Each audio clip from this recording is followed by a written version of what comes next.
Night 2 of our Anglesey weekend, and we're hoping to get to, what's it called? There's two different names, so it's Treff, Porth,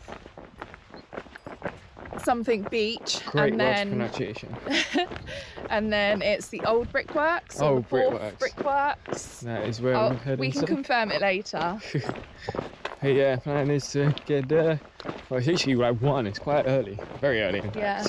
We're just going to chill there. We're quite tired after the park run we've done earlier on today. Yeah. When we was doing the Anglesey Coastal Path, there was some like 50, 60 person camera crew recording some shenanigans that we believe was the BBC SAS show, which we're hoping are not back here this weekend. Before we made our way to the Old Brickworks, we wanted to check out something we skipped on the coastal path hike we done. Firstly was the Stone Hut Circles, which are dated back to the Celtic Iron Age, and it's thought that blacksmiths used to live here until the Romans invaded Anglesey in 78 AD.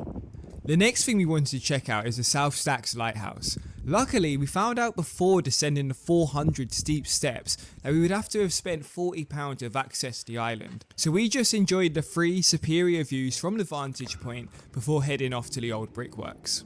I can confirm it's called the Old Brickworks, or Porth Wen Brickworks. I've no idea what Welsh name I had in my head during the intro. It's an eerie place, the crumbling ruins, overgrown with foliage, looks like something straight out of a post-apocalyptic film.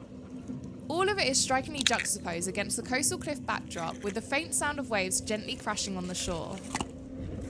We still haven't ate anything all morning and built up quite the appetite after the morning park run, so before we explored the remains we wanted to cook up some brunch. 3 eggs and a tin of beans divided by both me and Katrina. Tasty? I like the cheesy beans.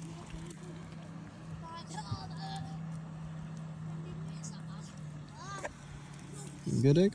After lunch I decided it was time for a dip. Layla said she'd join me, but went as far as getting her ankles wet and bailed due to the painful rocks underfoot. When we arrived here, we did scout out a nice grassy patch suitable to pitch our tents, but it was very busy at this hour with families exploring, so we settled on the beach for a bit and waited for it to die down. The beach was plan B. If it did get too busy on the grass or if we couldn't get our tent stakes into the ground, we would retreat back to the beach, ensuring we're above the high tide lined out by the trail of seaweed. I was happy to see a lot of families enjoying the area and swimming in the sea with paddle boards, and even some people were fishing. Later on in the evening, once it did die down a bit, we moved over to the grassy area in search for a suitable pitch. Oh, bloody boiling. We found a perfect spot for both our tents and played Uno No Mercy to pass some time.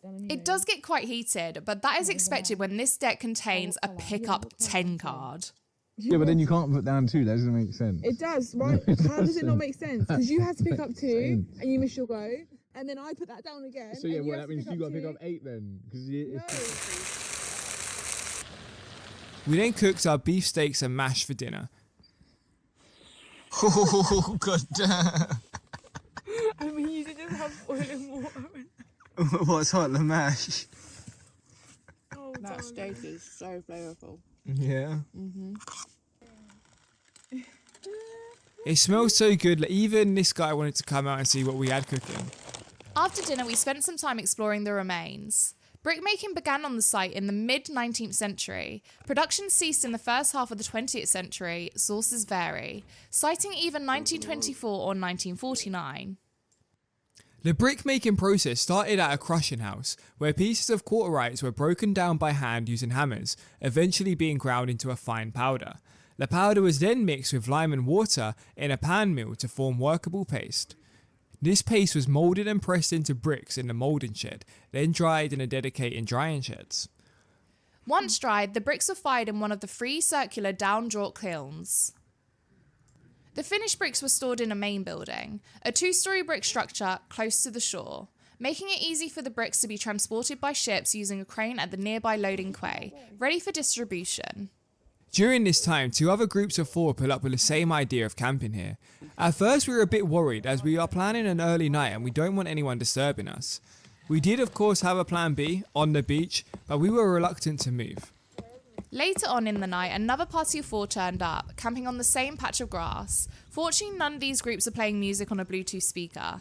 And 2 of the parties went to sleep before us, which is a bonus. Less people to keep us awake. We're getting our early night and thankfully a bit of a lie-in. It appears we were all respecting each other's peace and didn't make much sound during the night, a trait I wish a lot more wild campers had. By 9 AM we were all out of our tents and packing up. There's even a few boats that have anchored down in the bay for the night enjoying the same views as us. Some of them dinghied over to explore the ruins the evening before. Despite it being so busy, it was a very peaceful night. We've never camped so close to so many people before. Even on Kinder Scout we've not seen this many tents, and that's a much bigger area. It was still probably a better experience than most campsites. We fell asleep to the sound of waves crashing, had amazing views, and couldn't ask for much more. However, we definitely do prefer the more secluded spots where you don't need to worry about people being so close to you. So maybe avoid this one only on the weekends, if you're anything like us. For breakfast we had the final of our half dozen eggs with some chicken sausages tucked into with some seeded bread. We brushed our teeth, packed up and headed back towards the car. We were the first ones there out of all those who camped and we were the last to leave. I was happy to see that we all left the spot in good condition and no one left any rubbish. Safe to say we have completed the Anglesey coast and checked out all of the key points along the way. Our full coastal path video will be out in a few weeks. Definitely one of our favourite through hikes so far and hands down best video, and it's not even edited yet. We thought that was the end of the adventure, until our tyre blew up on the motorway halfway home, but luckily we were able to swap it out for a spare and we were eventually on our way home.